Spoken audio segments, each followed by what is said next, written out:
Hi, so today we will talk about how to solve for competitive equilibrium. Now, what is competitive equilibrium? Competitive equilibrium is an equilibrium condition where the interaction of profit maximizing producers and utility maximizing consumers in competitive market with freely determined prices arrive at an equilibrium. Now, what does it mean? Competitive equilibrium is an equilibrium condition where the interaction of profit maximizing producers and utility maximizing consumers. What does it say?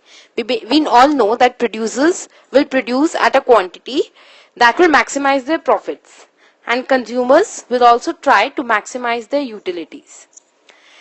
In a competitive market, it indicates that both producers as well as consumers are price takers with freely determined prices. We mean to say that millions of consumers as well as producers interact in order to determine a price without any externality. Arrive at an equilibrium. Now, what is equilibrium? Equilibrium basically means a state of balance. That is, हम क्या कहना चाहते हैं कि equilibrium condition में एक stability होती है. The quantities as well as the prices that are determined at the equilibrium state, no producer or consumer would like to increase or decrease their quantities. कोई भी producer extra produce नहीं करेगा equilibrium quantity से ज़्यादा, और ना ही कोई भी consumer उससे ज़्यादा demand करेगा. Similarly, कोई भी प्रोड्यूसर उससे ज्यादा प्राइस भी नहीं चार्ज करेगा और ना ही कंज्यूमर उससे ज्यादा पे करेगा. Now we will discuss an example of how to solve for competitive equilibrium. Now this is the example where we are saying कि consider a pure exchange economy with 3 agents and 2 goods, that is X and Y. These are the endowments of agent 1, 2 and 3. These are the utility functions of agent 1, 2 and 3. Now just by looking at the 3 utilities function, we can easily make out that the 3 functions are Cobb-Douglas utility functions. अब इन utility functions को देखकर हम ये भी figure out कर सकते हैं कि beat any agent, वो at least some units of both the goods consume करेगा ही करेगा, क्योंकि अगर वो x या y में से एक की भी quantity 0 कर देता है तो उसकी utility भी क्या हो जाएगी, 0. तो इसलिए वो at least some units of each good will be consumed by all the 3 agents. अब हम देखेंगे कि what are the steps through which we can solve for competitive equilibrium. These are generalized steps that can be used to solve any of the question. Step 1 says find the demand functions. That is, we need to maximize the utility functions of the consumers. Take good X as numerator. What does this state? It states that the price of good X must be 1. Next, write income of each agent as the value of their endowments. That is, each individual will have some endowment at the very beginning. Using the prices as well as the endowment, we will write the income. I'll show it to you how. Our fourth step is rearrange demand functions as the function of price of good Y. That is, since price of good X is since X is a numerator good, so we know the price of good X is 1. So now we will write all the demand functions as a function of price of good Y. Then we will equate total demand of a good with its total supply. We all know in a case where there is no production, the initial endowments, the total endowments of all the consumers is equal to the total quantity demanded by all the consumers, because no more quantity can be produced. Sixth, if for no price of Y demand is equal to supply, then take the price of good X as 0 and repeat the above steps. Now why are we doing this? अब हम इसमें कह रहे हैं कि अगर किसी भी प्राइस Y की किसी भी प्राइस के लिए हमारी डिमांड और सप्लाई इक्वल नहीं होती एक पर्टिकुलर गुड के लिए, तो हम प्राइस ऑफ गुड X को 0 लेते हैं. ऐसा इसलिए क्योंकि जब हम कहते हैं कि हमारा price of good X is equal to 1, तो इसके अंदर हम सारे प्राइजेस कंसिडर कर रहे हैं that are positive. And when we are saying price of good x is equal to 0, we are considering the case where the price of good x is 0. अब price of good x is equal to 1 में price of good y कुछ भी हो सकता है. It can be 0, 1, 2, 3 or anything. And similarly for price of good x, it can be any price. तो इससे हम अपने सारे केसेस कंसिडर कर लेंगे.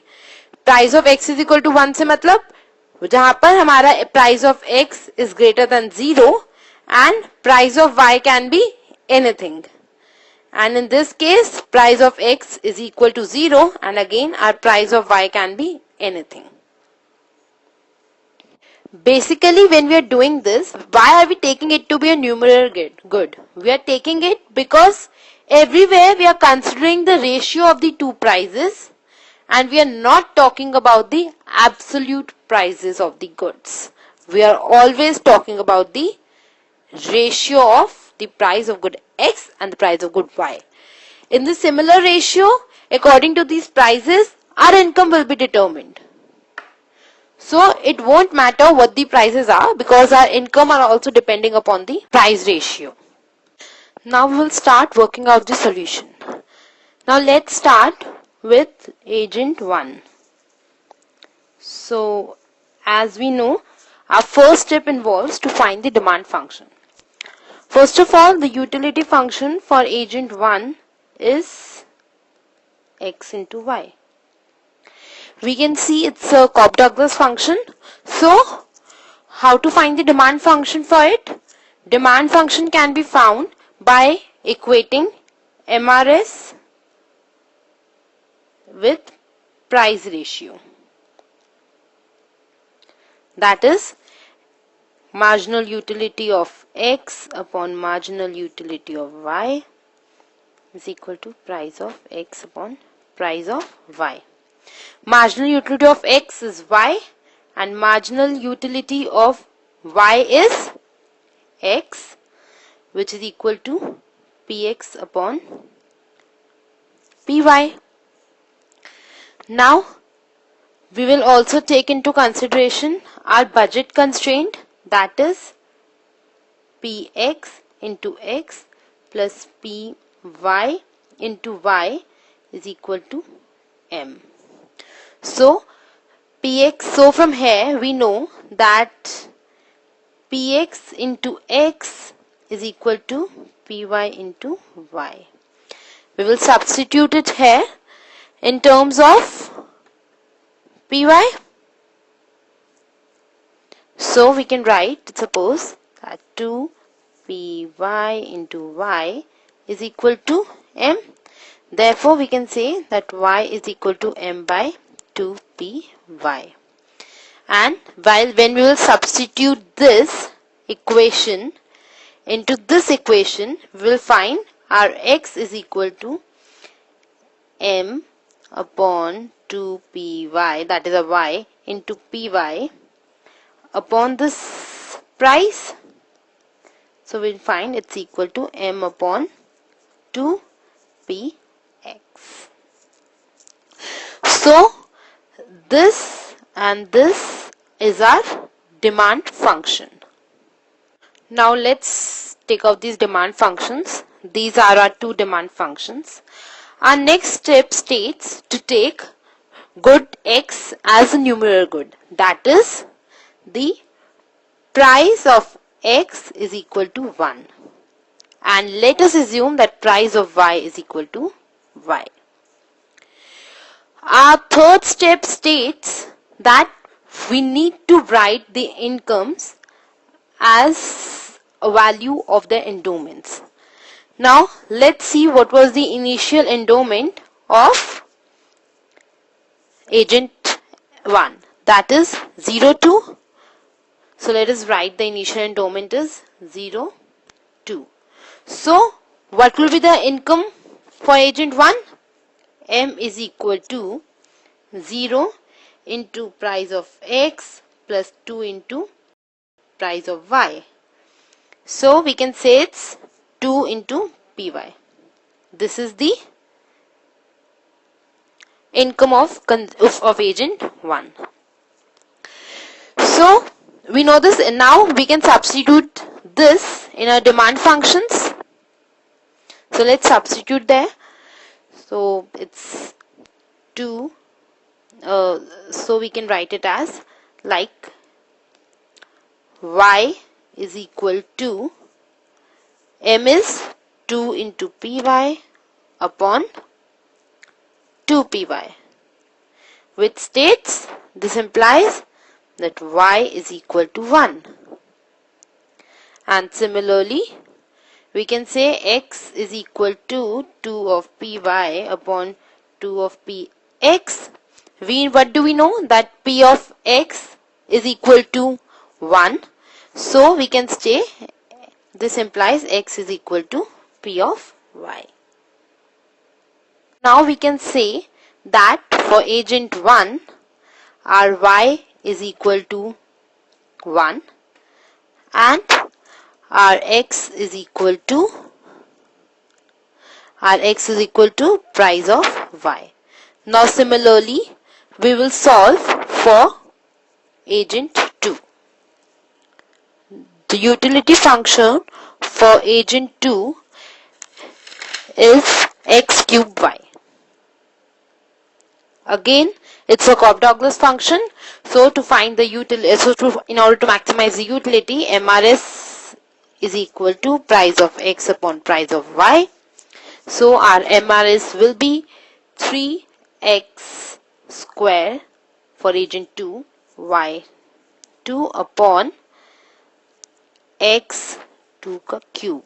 Basically, 2's that we are writing here, these 2's represent agent 2. So this is equal to price of x upon price of y. So we can say that from here we can say that 3y2 upon x2 is equal to price of x upon price of y. From here, price of y into y2, price of y into y2 is equal to x2 into price of x. Now we will substitute this where? In our income, that is m is equal to price of x into x plus price of y into y, which is equal to 3y2 into price of y plus price of y into y, which is equal to 4y2 into y. This is our m. So we can say that y is equal to m upon 4 price of y. So we'll just write it down. Y is equal to m upon 4 price of y. Now as we can see from this equation that our x2 is equal to 3py into y2 upon price of x. That is x is equal to 3 price of y upon price of x. Substituting it from this equation, we can say 3 into price of y into m upon price of y upon px into 4. So we'll get our demand functions, that is y is equal to m upon 4py and x is equal to 3 by 4 m upon price of x. Now our next step states that we need to write income as a function of the endowments. We know that initially our endowments were 12,0, that is 12,0. So we can write our income equal to 12 price of x plus 0 into price of y, that is m is equal to 12px. So from here we can write our demand functions in terms of our income. How will we write it? We'll write it as y is equal to 12 by 4 px upon py, which is equal to 3 px by py. And from here we can say that our x is equal to 3 by 4 into 12 px upon price of x, which is like saying 9. So our demand functions are x2 is equal to 9 and y2 is equal to 3 px upon py. Now we know that price of x is equal to 1 since x is a numeric good. So we can say that y2 is equal to 3 upon p of y. Now we will look at agent 3. So the utility function for agent 3 is x into y square. So again we will equate the marginal rate of substitution with price of x upon price of y. So when we equate our MRS with our price ratio, we can see we get y3 upon 2x3 is equal to price of x upon price of y. So equating the equation, we get this result. From here we know that this result needs to be substituted in our income. So our income is price of x into quantity of x plus price of y into quantity of y, which is equal to 3x3 into px. From where did we get this? We get it by substituting it the value of price of y into y3 from this equation. Then we get our demand for x3, that is m upon 3 px, and for y3 that is 2 by 3 into m upon price of y. So these are our demand functions that we found in the last slide. So as we can see here, now our price of x is equal to 1. So substituting it, we get that x is equal to m by 3 and y is equal to 2 by 3 m upon py. Now we know that our endowments are 0, 12. So we can say that our income is 12 py. So substituting this income into our demand functions, we get x is equal to 4 py and y is equal to 8. So now this is the summary of all the results that we have already computed. X1, Y1 represents the quantity of good X and Y respectively demanded by agent 1. M1 is the income of agent 1 and E1 refers to the endowment of agent 1. So similarly we have the information for agent 2 as well as agent 3. Now we know that our next steps involve equating the quantity supplied and quantity demanded. So let's start with our first good, that is x.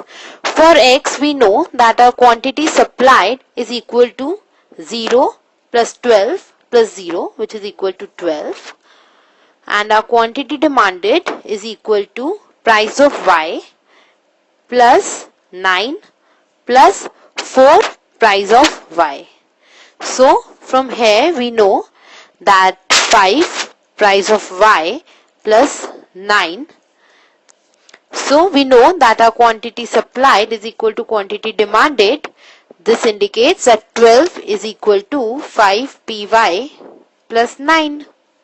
So this implies that our price of y is equal to 3 by 5. Now using this price of y, we can find our quantity demanded, that is x1 is equal to 3 by 5 units, x2 is equal to 9 and x3 is equal to 12 by 5 units. Similarly, our y2 is equal to 5. So now as we can see, even if we sum our quantities of good y, we will see our demand is equal to supply. That is, our demand is again 8 plus 5 plus 1, which is 14 units, and the supply is again 2 plus 12, that is again 14 units. Here we have equated the quantity supplied with the quantity demanded of good x. We could have done the similar exercise by equating the quantity supplied and quantity demanded by a good y, and we would have got the same result. So this is how we solve our competitive equilibrium. I hope you liked this video. Thank you.